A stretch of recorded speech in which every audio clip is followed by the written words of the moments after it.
I didn't want to be one of those idiots who can't follow rules. I'm a Reddit no-sleep addict. Especially these days, with nothing else to fill my time, I spend endless hours scouring new and then the archives for stories that I haven't yet read. My favorite are rules stories. You probably know the kind. I'm a night shift guard at an abandoned mall, and someone left me a strange list of rules. The OP never takes the rules seriously at first. Inevitably, something creepy happens, and they panic and break one. I always thought that it would be so simple for me to follow the rules by just keeping a clear head. My chance to prove myself came unexpectedly. "Hey, you still looking for a job?" Tony, my roommate, asked me over dinner one night. "Uncle Mike is looking for an overnight warehouse manager." I hurried to chew and swallow a huge mouthful of spaghetti. "I don't have any management experience," I said. Tony waved his fork dismissively. "The title's just for show. All you'd be doing is keeping an eye on the warehouse, make sure no one breaks in and stuff. What's the pay?" $25 an hour.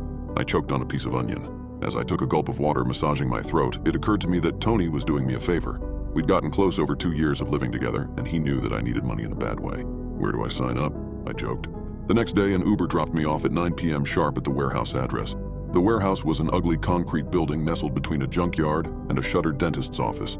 I knew it was a dentist's office because of the rotted wood sign over the door, which read, "Happy Teeth," next to a chipped picture of a cartoon emoji grinning widely with a full set of realistic human teeth. I pulled open the warehouse's thick metal door and stepped inside. I found myself in a huge, mostly empty room, illuminated by strips of flickering fluorescent lights. A few wooden crates were stacked haphazardly against the far wall next to another metal door. To my left was a small closet whose door was slightly ajar. To my right, a wooden desk with a chair behind it. On the desk lay a silvery key and a sheet of printer paper. My heart began to beat faster as I picked up the paper and read the following in large black print. "Rules. Lock the door behind you when you enter the building and again when you leave. Do not open the door for anyone.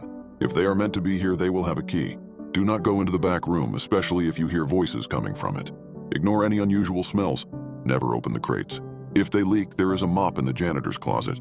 If you see a man in a blue and white striped suit, be polite to him, but do not look at his face. Do not call the police. They are not on your side. Do not talk to anyone who looks like a police officer. They are not on your side." Was this a prank? I tried to recall if I'd mentioned my obsession with rules stories to Tony before. After a moment, I decided that, prank or not, I'd do what I'd wished so many times the OPs of those stories would do. Keep a clear head, follow the rules. I took the key and locked the heavy metal door behind me. Then I peeked into the closet, discovering that the cramped space doubled as both a janitor's closet and a restroom, containing a urinal, sink, mop, and bucket.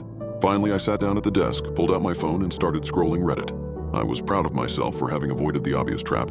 If I had gone to scope out the back room, no doubt something would have enticed me to open the door. No, better to stay right here.